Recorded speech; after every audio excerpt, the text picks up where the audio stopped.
Radhe Radhe. Hi friends, அனைவருக்கும் வணக்கம். எல்லோரும் எப்படி இருக்கீங்க ஃப்ரெண்ட்ஸ்? நல்லா இருக்கீங்களா? இப்போ அப்புறமா கொஞ்சம் நேரம் கழித்து அந்த பக்கம் வீட்டுக்கு கிளம்புனேன். மாமியார் 2 தடவை வந்துட்டாங்க வர சொல்லி. நானும் சரின்னு சொல்லிட்டு சின்ன பையனை கூப்பிட்டுட்டு அவன் கூட நானும் அவனும் கிளம்புனோம். வழியில் யாரையாச்சும் பார்த்தா அப்படியே அங்கேருந்து தூரமாக அப்படியே காலில் விழுந்துட்டு அப்படியே கிளம்ப வேண்டியது தான்.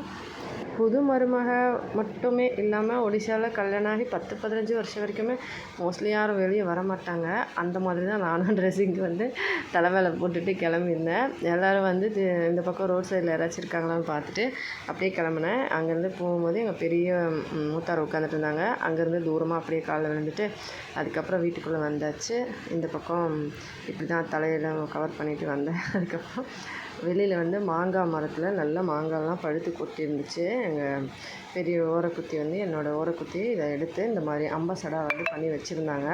இது நல்லா டேஸ்ட்டாக இருக்கும். அதுக்கப்புறம் வீட்டுக்குள்ளே வந்தோடனே பெரிய ஓரக்குத்தி உட்காந்துட்டு இருந்தாங்க. அவங்க காலில் விழுந்து ஆசீர்வாதம் வாங்கும்போது, என்ன பண்ண வந்ததுலேருந்து அங்கேயே இருக்க போல இருக்குது, இங்கே வரவே இல்லை அப்படின்னு கேட்குறாங்க. என் மாமியாரும் வந்த உடனே, எவ்வளோ நேரமாக இங்கேயே இருந்தியா, சீக்கிரமாக எல்லாம் கட் பண்ணி கொடு, அக்கா சாப்பாடு செய்வா அப்படின்னு சொன்னாங்க. நானும் வந்துட்டேம்மா அப்படின்னு சொல்லிட்டு எல்லாத்தையும் கட் பண்ணி கொடுக்க ஆரம்பிச்சிட்டேன்.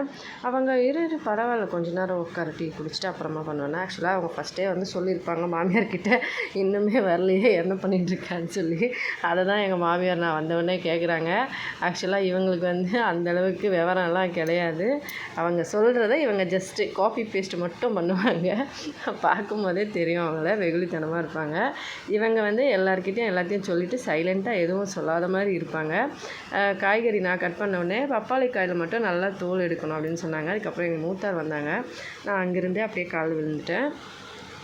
அதுக்கப்புறமா பக்கத்து வீட்டு அக்கா இவங்க உட்காந்த உடனே எங்கள் ஓரக்குத்தி இப்போ அவங்க கேட்டாங்களா, அவங்க வீட்டிலேருந்து கொண்டு வந்த புடவை, ஜாக்கெட்டு, பாவாடை, வளையல் இதெல்லாம் கொடுத்துருக்காங்களாம். அதெல்லாம் உள்ளே வச்சுட்டு, இந்த புடவை தான் என் அண்ணா கொண்டு வந்தாங்க அப்படின்னு சொல்லி காட்டிகிட்டு இருந்தாங்க. ஆக்சுவலாக சம்டைம்ஸ் இந்த மாதிரி தான் பண்ணுவாங்க. சம்டைம்ஸ் இல்லை, நிறைய தடவையே ஏதாச்சும் அவங்க வீட்டிலேருந்து கொண்டு வந்தால் ரொம்ப அதை ஒரு பிஹேவ் பண்ணுற மாதிரி. ஆக்சுவலாக காசு பணம் பெருசாக அந்த மாதிரி கிடையாது. இந்த மாதிரி அண்ணா கொண்டு வந்தாங்க, தம்பி கொண்டு வந்தாங்கன்னா ரொம்ப பெருமையாக பேசுவாங்க. எங்கள் மாமியாராக அவங்க வீட்டிலேருந்து வரும்போது எப்போவுமே தேங்காயிலேருந்து காய்கறியிலேருந்து எல்லாமே தேடி தேடி கொடுத்து விடுவாங்க அப்படின்னு சொல்லுவாங்க. அப்படியே நான் வீட்டில் இருக்கும்போது நிறைய தடவை லைவில் காமிச்சிருப்பேன். அவங்க வீட்டிலேருந்து யாராச்சும் வந்தால் கொண்டு கொடுப்பாங்க. பொரி, அப்புறம் காய்கறி, இந்த மாதிரி ஐட்டம்ஸ்லாம் அந்த மாதிரி தான். இப்போயுமே அவங்க கொடுத்துட்டு போனாங்கன்னு சொல்லிவிட்டு அவங்க பக்கத்து வீட்டு அந்த அக்கா வந்தவுடனே அவங்கக்கிட்ட காமிச்சிட்டு இருந்தாங்க. எங்கள் அண்ணா இந்த புடவை தான் கொண்டு வந்தார், காசு கொடுத்தாரு, காய் வாங்கிட்டு வந்தாருன்னு. அப்புறம் எங்கள் மாமியார் ரொம்ப பெருமையாக பேசிகிட்டு இருந்தாங்க. இதை கொண்டு வந்தாங்க, அதை கொண்டு வந்தாங்க, சாவித்ரி, ரஜோ எல்லாம் சேர்த்து கொடுத்துட்டாங்க அப்படின்னு சொல்லி. ஆக்சுவலாக ஒடிசாவில் சாவித்ரி, ரஜோ அப்படின்னு சொல்லிட்டு ரெண்டுத்தையும் சேர்த்து பக்கத்துலேயே இருக்கும். அதாவது 1 மந்த்துக்கு இந்த பக்கம் அந்த பக்கம் இருக்கும். அதனால் ரெண்டுத்தையும் சேர்த்து கொடுத்துருவாங்க. புடவை, ஜாக்கெட்டு, பாவாடை, ப்ளஸ் காய்கறி, வீட்டுக்கு தேவையான அவல், மிக்சர், பிஸ்கெட்டு, இந்த மாதிரி ஐட்டம்ஸ்லாம் கிட்டத்தட்ட ஒரு 2000 ரூபாய் செலவுன்னு வச்சுக்கலாமே. அண்ணா வீட்டிலேருந்து, அதாவது அம்மா வீட்டிலேருந்து அவங்க அண்ணா தம்பி கொண்டு கொடுப்பாங்க. அண்ணா தம்பி யாருக்கு இல்லையோ அவங்க வீட்டிலேருந்து அப்பா கொண்டு கொடுப்பாங்க. அந்த மாதிரி தான் இவங்களுக்கு எப்போவுமே அவங்க அண்ணா கொண்டு கொடுப்பாங்க.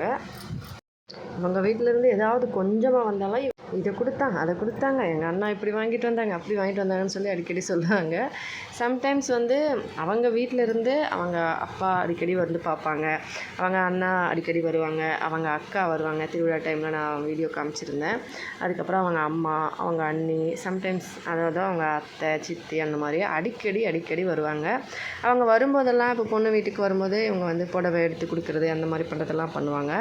இன்னொன்று என்னென்னா, இவங்களுமே நிறைய காசு செலவு பண்ணுவாங்க. சம்பாதிக்கிற காசுலாம் வீடு கட்டுறாங்களோ இல்லை வேறு எந்த செலவு பண்ணுறாங்களோ இல்லையோ, அம்மா வீட்டில் அவங்க வீட்டுக்கு போகணும், இவங்க வீட்டுக்கு போகணும்னா அடிக்கடி போயிட்டு வருவாங்க. நான் நிறைய வீடியோஸில் சொல்லியிருப்பேன். இப்போ வீடு கட்டும்போது இப்படி இல்லை, காசு நாங்கள் கொடுக்கலன்னு எங்கள் மேலே இவங்களுக்கு அதுலேயும் கோவம்.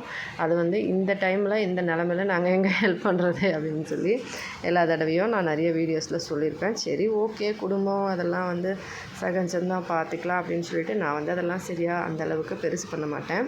இப்போ சாவித்ரி, ரஜோ நான் இது வரைக்கும் வந்ததுலேருந்து சந்தோஷமாக தான் இருந்தேன். இதுக்கு முன்னாடி கூட வீடியோ போட்டிருந்தேன், பார்த்துருப்பீங்க. நான் ஜாலியாக நல்லா பேசிவிட்டு அவங்கக்கிட்ட ரொம்பவே இதுவாக தான் இருந்தேன். திடீர்னு கொண்டு வந்து அங்கே கொடுத்தவொடனே எங்கள் மாமியார் வந்து கொஞ்சம் அந்த மாதிரி பேசுகிறது, இவங்க வந்து அப்படி சொல்கிறது பக்கத்து வீட்டுக்கார அக்கா கிட்ட. அவங்களும் வந்து என் அம்மா என் அண்ணனுங்களும் 2 அண்ணனும் 2 புடவை கொண்டு வந்தாங்க, என் பையனும் வந்து அவங்க தங்கச்சி அவங்க அக்காவுக்கு ஒரு புடவை கொண்டு போகிறான் அப்படி இப்படின்னு சொல்லி பேசிக்கிட்டு இருந்தாங்க. அப்போ தான் வந்து நான் கொஞ்சம் வந்து ஜஸ்ட்டு மனசு கஷ்டம்னு இல்லை, ஜஸ்ட்டு வந்து எனக்கு எல்லா டைம்லேயுமே நம்ம காசு பணம் யார் கொடுக்குறாங்களோ இல்லைன்னா இந்த மாதிரி நேரத்தில் அண்ணா தம்பி அப்படின்னும் போது அந்த அந்த ஃபீலிங் வந்து வேறு மாதிரி வரும் இல்லையா, அடுத்தவங்க வந்து ஏதாவது சொல்லும்போது அந்த மாதிரி தான் இருந்துச்சு. அதுக்கப்புறமா நான் வந்து ஒடிஷா வந்த புதுசில் இந்த பக்கம் வீட்டில் இருக்கும்போது ஹஸ்பண்ட் அம்மா வந்து அடிக்கடி சென்னை போயிட்டு வருவாங்க. நான் வந்து இங்கேயே இருந்தேன் பசங்களோட. புது வீடு வந்து கட்டுற வரைக்கும், அந்த பக்கம் வீடு எங்களோட வீடு கட்டுற வரைக்கும். அதுக்கு அப்புறமா வந்து ஃபஸ்ட்லேருந்து அதுக்கு முன்னாடி எல்லாம் கூட நிறைய தடவை நாங்கள் சென்னையிலேருந்து வரும்போது எல்லாமே ஹஸ்பண்ட், நான், பசங்க, அம்மா வரும்போது அவங்களுக்கு எங்கள் ஓரக்குத்திக்கு எங்கள் நாத்தனாருக்கு 2 பேருக்குமே புடவை, பவுடர், க்ரீமு, வளையல், செயின், கேரண்டி ஐட்டம்ஸ்லாம் கேட்பாங்க. அதுக்கப்புறம் கொலுசு, சாப்பிட்ற பொருள், டீ தூள், சர்க்கரை, மாமியார் மாமனாருக்கு தேவையான பொருள், அவங்களுக்கு துணி, இந்த மாதிரி எல்லா பொருளுமே கொண்டு வருவோம் வருஷத்துக்கு ஒரு தடவை வரும்போது. அப்புறமா எங்கள் மாமனார் மாமியாரும் ஊருக்கு வந்தாங்கன்னா சென்னைக்கு அவங்கக்கிட்டேயும் வாங்கி கொடுப்போம். எல்லா தடவையும் வரும்போது வாங்கி கொடுக்கறது இல்லாமல் அவங்க அம்மா வீட்டுக்கு போகணுன்னா கூட ஹஸ்பண்ட் தான் வந்து ஆட்டோ அவங்க வந்து ஆட்டோலாம் பேசிடுவாங்க. நான் காசு கொடுக்க மாட்டாங்க, ஹஸ்பண்ட் தான் வந்து காசு கொடுத்து எல்லாரையும் அவங்க வீட்டுக்கு போய் சுற்றிட்டு வரணும் ஜாலியாக, நம்ம அம்மா வீடு மாதிரி தான். சரண்யாவுக்கு வந்து இங்கே சொந்தக்காரங்க யார் எல்லாமே நான் தான் அப்படின்னு சொல்லிடுற மாதிரி எங்கள் ஓரக்குத்தி வந்து பேசுவாங்க. அவங்களோட வீட்டுக்கு நாங்கள் போயிட்டு வருவோம். நிறைய ஃப்ரூட்ஸு, பழங்கள் எல்லாம் கொண்டு ஸ்வீட்லாம் போயிட்டு, சரி நம்மளுக்கும் ஒரு அவங்க ஒரு அக்கா மாதிரி தானே, நம்மளும் அதே மாதிரி நடந்துக்கலாம் அப்படின்னு சொல்லிட்டு நானுமே வந்து அவங்கள ரொம்ப வந்து ஒரு சொந்த அக்கா மாதிரி நான் வந்து அவங்கக்கிட்ட பழகிட்டு தான் இருந்தேன். எப்போவுமே ஹஸ்பண்ட் வந்து ஏதாவது வாங்கினாலும் வீட்டுக்கு எனக்கு அவர் வந்து அவங்களுக்கும் வாங்கி கொடுப்பாரு, அவங்க அக்காவுக்கு எல்லாருக்குமே ஒரு புடவை எடுத்தால் கூட அவங்களுக்கு சேர்த்து வாங்கிட்டு வந்து கொடுப்போம். வரும்போதெல்லாம் அவங்களுக்கு எல்லா திங்ஸுக்கு ஸ்டேஷ்னரி ஐட்டம்ஸ்லேருந்து எல்லாமே கொண்டு வந்து கொடுப்போம். நாமளும் ஒரு அக்கா தங்கச்சி மாதிரி பழகணும் அப்படின்னு சொல்லிட்டு. ஆனால் அவங்க வந்து அந்த மாதிரி நினைக்கலன்னு நினைக்கிறேன். ஏன்னா ஃபஸ்ட்டு வந்து ஹஸ்பண்ட் மந்த்லி எல்லா தடவையும் அவங்களுக்கு எதுவாக இருந்தாலும் காசு கொடுக்குறது, வீடு கட்டுறது, முன்னாடி இருக்க அந்த பெரிய வீடு இருக்கு இல்லையா, அது கட்டினது எல்லாமே வந்து ஹஸ்பண்ட் வந்து கொடுத்துட்டு இருந்தார். இப்போ வந்து நாங்கள் ஒடிஷாவுக்கு வந்த அப்புறமா எங்களுக்கே வந்து கொஞ்சம் வீடு கட்டணுன்றதுனால ஜுவல்ஸ்லாம் எடுத்துகிட்டு கட்டணும். இப்போ வந்து கொடுக்க முடியலன்னும் போது அந்தளவுக்கு வந்து நம்மளால் கொடுக்க முடியல. அது வந்து அவங்க மனசில் வச்சுருக்காங்களா இல்லையான்னு எனக்கு தெரியாது. அப்படி இருந்தாலுமே அதுக்கு முன்னாடியே, அதாவது நான் வந்து எப்போ வந்து ஒடிஷாவுக்கு வந்து இந்த பக்கம் வீட்டில் இருந்து வீடு கட்ட ஆரம்பித்தோமோ, வீடு கட்டுறதுக்கு முன்னாடியே கூட வீடு கட்டுற பிளான் இல்லை, புவனேஸ்வரில் இருந்த அந்த டைமில் கூடவே அதுக்கு முன்னாடி ஒரு 6 மந்த்து ஃபஸ்ட்டு வீட்டில் இருந்தோம். அதுக்கப்புறம் தான் புவனேஸ்வரில் வீடு கடை எடுத்து அப்புறமா தான் வந்து வீடு கட்டினோம். அந்த 6 மந்த்து இருக்கும்போதே இந்த மாதிரி ராஜா சாவித்திரி எல்லாம் வரும்போது அவங்க அண்ணா வந்து வருவாங்க. காய்கறி அதுக்கப்புறமா எல்லா பொருளும் கொண்டு வருவாங்க. வளையல், புடவை, ஜாக்கெட்டு, பாவாடை, இந்த மாதிரி திங்ஸு, குங்குமம் எல்லாமே வந்து அவங்க தங்கச்சிக்கு மட்டும்தான் வாங்கிட்டு வருவாங்க. அவங்க வந்து ஒரு ஜஸ்ட்டு சின்ன விஷயம் கூட இதுவும் நம்ம தங்கச்சி தான் நினச்சிருந்தாலுமே எனக்கு சந்தோஷமாக இருந்திருக்கும். அவங்க அந்த மாதிரி நினைக்கவே இல்லை. அது எனக்கு தெரிஞ்சது அப்புறம்தான். ஏன்னா அவங்க பேச்சு, அவங்க பிஹேவியர், அவங்க நடந்துக்கிறது அதெல்லாம் பார்த்தாலே நம்ம வந்து கெஸ் பண்ணிக்கலாம்ல அவங்க என்ன நினைக்கிறாங்கன்னு சொல்லி. ஜஸ்ட் வந்து நம்ம வந்து காசு கொடுத்தா ரொம்ப வந்து சந்தோஷமாக இருப்பாங்க. ஆனால் அவங்க கொடுக்கலன்னும் போது கொஞ்சம் வேறு மாதிரி பேச ஆரம்பிச்சிருவாங்க. ஆனால் ஹெல்ப் பண்ணியிருக்காங்க எனக்கு. கண்டிப்பாக எனக்கு வந்து சமையல் வந்து இந்த சாப்பாடு வெடிக்க தெரியாது, பெரிய குண்டானெல்லாம் அவங்க வெடித்து கொடுப்பாங்க. வேலையெல்லாம் செய்வாங்க, சாப்பிட்றதுக்கு ரெடி பரிமாறுறது இதெல்லாம் பண்ணியிருக்காங்க, இல்லைன்னு சொல்லக்கூடாது. ஏன்னா ஒருத்தவங்க நமக்கு வந்து உதவி பண்ணியிருக்காங்கன்னா அதை நம்ம எப்போவுமே மறக்கக்கூடாது. அதை வந்து நான் நினைக்கிறேன். இந்த விஷயங்களே எனக்கு வந்து பெருசு தான். வந்த புதுசில் எனக்கு அடுப்பு பற்ற வைக்க தெரியாது, நம்ம தான் அவங்க பற்ற வச்சிருது. நிறைய விஷயங்கள் செய்கிறது, சாப்பாடு பரிமாறி கொடுக்குறது, இங்கே அதெல்லாம் எனக்கு தெரியாத போது அவங்க நிறைய விஷயம் சொல்லி கொடுத்துருக்காங்க. அந்த விஷயத்தில் நான் கண்டிப்பாக அவங்கள என்னோடய அக்காவை நான் வந்து நினச்சிப்பேன்.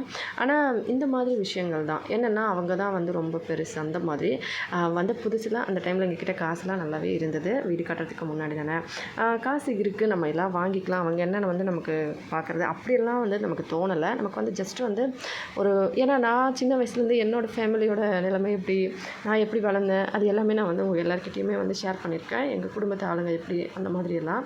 அந்த மாதிரி ஒரு இதில் இருக்கும்போது நான் வந்த புதுசில் கண்டிப்பாக வந்து எல்லாருக்கிட்டேயும் ரொம்ப ஒன்றா இருக்கணும், என் ஹஸ்பண்ட் கண்டிப்பாக சந்தோஷப்படணும், நான் வந்து எல்லாருக்கூடவும் ஜாலியாக இருக்கணும். ஏன்னா என் ஹஸ்பண்ட் வந்து மனசு கஷ்டப்படக்கூடாது. சென்னையிலேருந்து கல்யாணம் பண்ணி வந்ததுனால தான் அவங்களுக்கு எதுவுமே தெரியலை, மனசு கஷ்டப்படுறாங்க அப்படி இப்படின்னு சொல்லிட்டு அவர் வந்து மனசு கஷ்டப்படக்கூடாதுன்னு சொல்லி நிறைய விஷயத்துங்களில் வந்து நான் நிறைய விஷயங்கள் என்னை மாற்றிக்கிட்டு இருக்கேன்.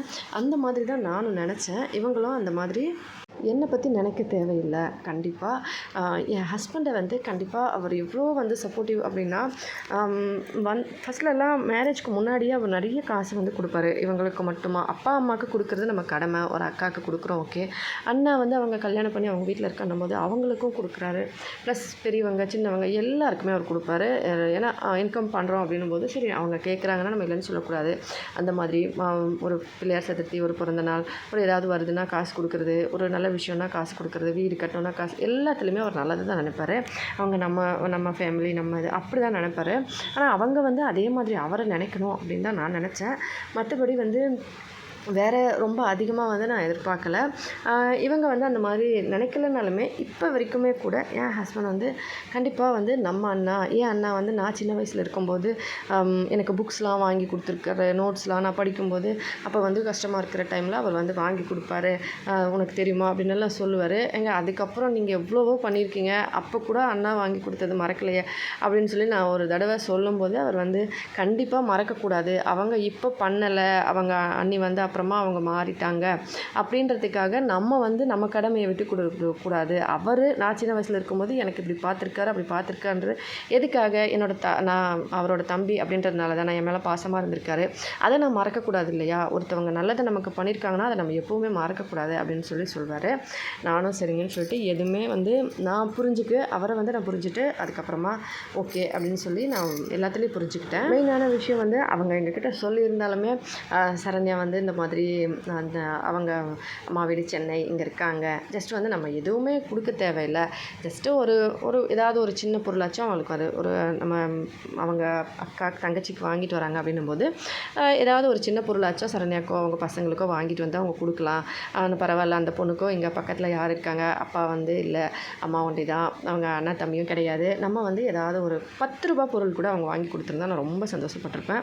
ஆனால் அவங்க அதையுமே பண்ணலை. அடுத்து அவங்க வாங்கி கொடுக்கணும்னு எதிர்பார்க்கலைன்னா கண்டிப்பாக அதுக்கான பதிலை நான் சொல்கிறேன்.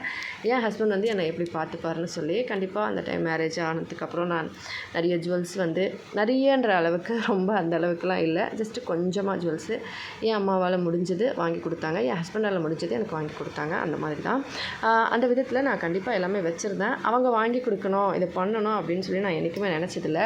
ஏன்னா என் ஹஸ்பண்ட் வந்து அவர் கஷ்டப்பட்டு எல்லாருக்கும் குடும்பத்துக்கே கொடுத்தாலும் எனக்கு கொடுக்காம அவங்களுக்கு கொடுக்க மாட்டார். கண்டிப்பாக அவரோட கடமைன்றது போது ஒரு மனைவிக்கு அவரோட கடமை வந்து என்ன, அவருக்கு வாங்கி கொடுக்கணும் அப்படின்றது அவருக்கு நல்லாவே தெரியும்.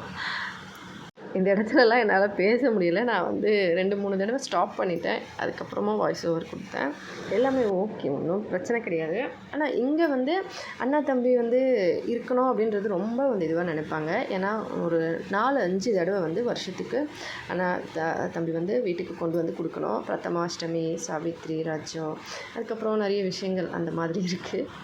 இது எல்லாமே வந்து ஓகே அப்படின்னு அப்புறமா நான் வந்து அந்த பக்கம் வீட்டிலேருந்து இந்த பக்கம் வந்த அப்புறமா அவங்க அடிக்கடி சொல்கிற ஒரு ஹைலைட்டே என்னென்னா, நான் வந்து அவங்க அம்மா வீட்டில் அடிக்கடி வந்து போயிட்டு வரல அப்படின்னு சொல்லுவாங்க.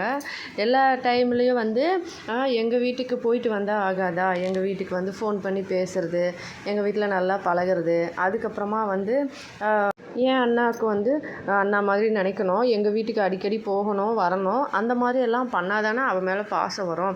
எப்போவுமே எங்கள் வீட்டுக்கு போகிறதில்ல வரதில்லை, அப்புறம் எப்படி வந்து எங்கள் வீட்டில் வந்து ஒரு கல்யாண காட்சின்னா கூப்பிடுவாங்க அப்படின்னு சொல்லுவாங்க. ஆக்சுவலாக அவங்க வீட்டில் வந்து ரீசெண்ட் டைமில் ஒரு கல்யாணம் நடந்தது. எங்களையும் கூப்பிட்டாங்க, நாங்கள் போயிட்டு தான் வந்தோம். அதுக்கப்புறமா அவங்க பாட்டி வந்து இறந்துட்டாங்க, அவங்க தாத்தாவும் பாட்டியும். ஒரு தடவை அவங்க தாத்தா இறந்துட்டாங்க, ஒரு தடவை அவங்க பாட்டி இறந்துட்டாங்க. ஆக்சுவலாக ஒடிசாவில் வந்து இப்போ அவங்க வீட்டில் ஒரு இறந்துட்டாங்க அப்படின்னா அதில் வந்து அந்த திவசத்துக்கு கூப்பிடுவாங்க இல்லையா, அந்த மாதிரி கூப்பிடும்போது அவங்க வீட்டிலேருந்து புடவை கொடுப்பாங்க, ப்ளஸ் வந்து நம்ம வந்து அவங்களுக்கு காசு கொடுக்கணும், அந்த மாதிரி வந்து பண்ணுவாங்க. அது வந்து அவங்க என்ன கூப்பிடலன்னொன்னே சரி ஓகே பரவாயில்ல, அவங்க பொண்ணுக்கு வந்து அவங்க கூப்பிட்டா போதும் அப்படின்னு நினச்சிட்டு நாங்களும் கண்டுக்கலை. அப்புறமா வந்து எங்கள் நாத்தனார்கிட்ட வந்து சொல்லியிருக்காங்க. எங்கள் நாத்தனார் வந்து என்கிட்ட சொன்னாங்க, இந்த மாதிரி உன்னை கூப்பிட்டாங்களா அப்படின்னு சொல்லி கேட்டேன். அதாவது டுக்டுக்குளோட அப்படின்னு சொல்லுவாங்க. சரண்யாவையும் கூப்பிட்டாங்களா அப்படின்னு சொல்லி அவங்கக்கிட்ட கேட்டதுக்கு அவள் வந்து ஆமாம், எங்கள் வீட்டுக்கு போகிறதில்ல வரதில்ல, ஒரு விசேஷம்னா வந்துட்டு நிற்கணும், வந்து பேசணும், எங்கள் வீட்டுக்கு அடிக்கடி போயிட்டு வரணும், சுற்றிட்டு வரணும், அப்போ தானே வந்து ஒரு அவளையும் கூப்பிடுவாங்க, அவள் எதுக்குமே வரதில்லை, அப்புறம் ஏன் எங்கள் வீட்டிலேருந்து கூப்பிட போகிறாங்க, இவங்க அம்மா வீடு வந்து அங்கே இருக்குது, இங்கே யார் சொந்தக்காரர் இருக்காங்க, நான் தானே சொந்தம், அப்படி இருந்தும் எங்கள் வீட்டுக்கு போக மாட்டா வரமாட்டா, அப்புறம் எதுக்கு நான் மட்டும் அவங்கள கூப்பிடணும் அப்படின்னு சொல்லியிருக்காங்க. நானும் பரவாயில்ல, ஒன்றும் பிரச்சனை இல்லை, நீங்கள் கூப்பிடலனாலும் அப்படின்னு சொல்லிட்டு, அதுக்கு வந்து எங்கள் நாத்தனாரும் சொன்னாங்க, அவங்க கூப்பிடாதது நல்லது, அவங்க வீட்டுக்கெல்லாம் மோஸ்ட்லி போக தேவையில்லை அப்படின்னு சொல்லுவாங்க. அது நிறைய விஷயம் இருக்குது, அதெல்லாம் வேண்டாம், யாரையும் நம்ம குறை சொல்லக்கூடாது. எங்கள் மாமனாருக்கும் வந்து அந்தளவுக்கு பிடிக்காது எங்கேயும் போகிறது வர்றது இங்கே, அதனால் நாங்களும் வந்து போகிறதில்ல. ஃபஸ்ட்டில் சென்னையிலேருந்து வந்த அப்போவும் இங்கே வந்த அப்புறமும் அடிக்கடி போயிட்டு வந்திருக்கோம். கிட்டத்தட்ட 4-5 தடவை போயிட்டு வந்திருக்கோம். அதெல்லாம் அவங்க வந்து நினைக்கவே இல்லை.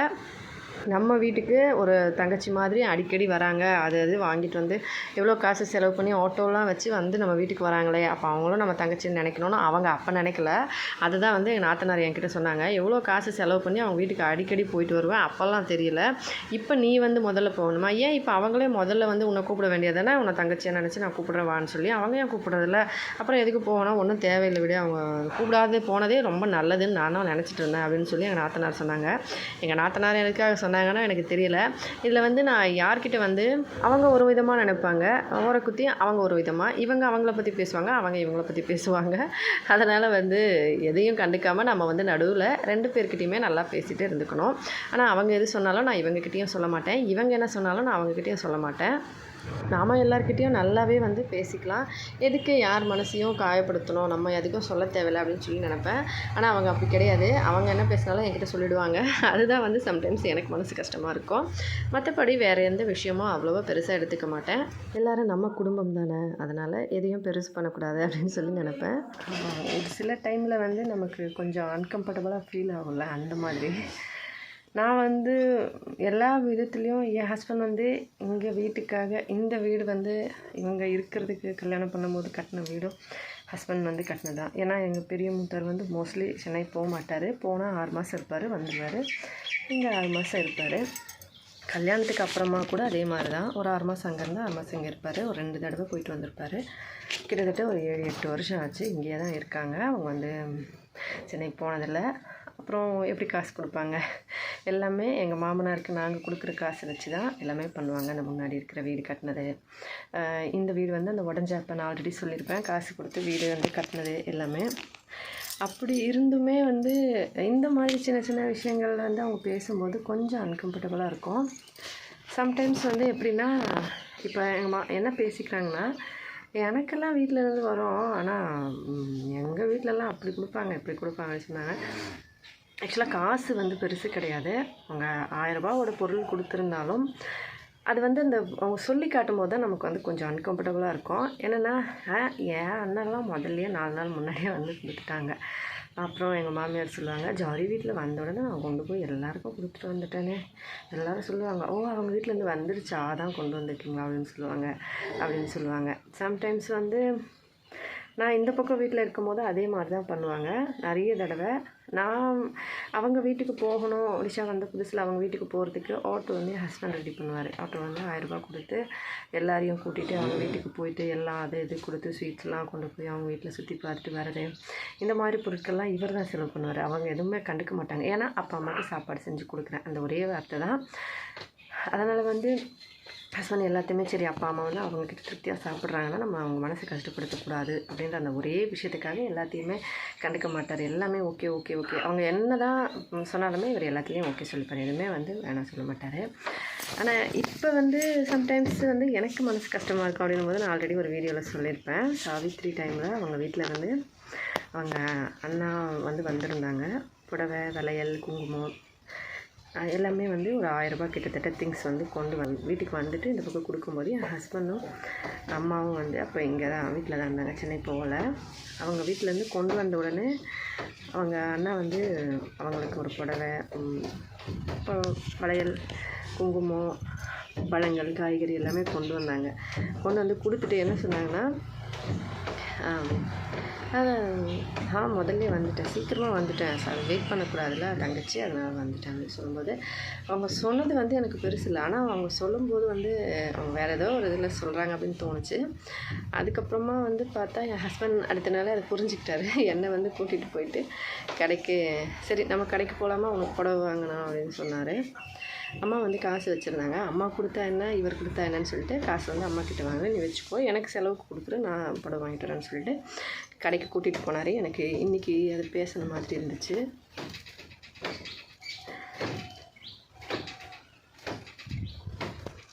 அப்படியே அந்த பழைய வண்டி தான், இவர் வாங்கின வண்டி தான் அதுவும். இன்றைக்கி வரைக்குமே அதோட இஎம்ஐ கட்டினதுக்கான ஏடிஎம் கார்டு என் அம்மாவோடது தான். அந்த பக்கம் வீட்டில் தான் அவங்க வச்சுருக்காங்க. இவர் தான் வாங்கினாரு. இந்த வண்டி எடுத்துகிட்டு சக்கிகோபால் போனோம், நானும் ஹஸ்பண்டும். பசங்களை வீட்டில் அம்மாவுக்கு விட்டுட்டு நானும் ஹஸ்பண்டும் வந்து வண்டியில் கிளம்பணும். போயிட்டு அங்கே பார்த்துட்டு என்னை வழியில் சொல்கிறாரு, நீ ஏன் மனசு கஷ்டப்படுற, உம்முன்னு இருக்க அப்படின்னு கேட்டார். நான் இல்லைங்களா அதெல்லாம் ஒன்றும் இல்லையே, எனக்கு தெரியும் யாராவது எதாவது சொன்னாங்களா அப்படின்னு. இல்லை அதெல்லாம் ஒன்றும் இல்லை, சரி அதெல்லாம் கண்டுக்கக்கூடாது, சரி விட்டுவிட்டு, சரி நான் ஒரு விஷயம் சொல்கிறேன் அப்படின்னு சொல்லிட்டு, இப்போ அவங்களுக்கு வந்து அவங்க அண்ணா வந்து தம்பி இப்போ வந்து கொண்டு வந்து புடவை கொடுக்குறாங்க. எல்லா டைம்லேயும் வயசான அப்புறமா இதே மாதிரி கொடுப்பாங்களா?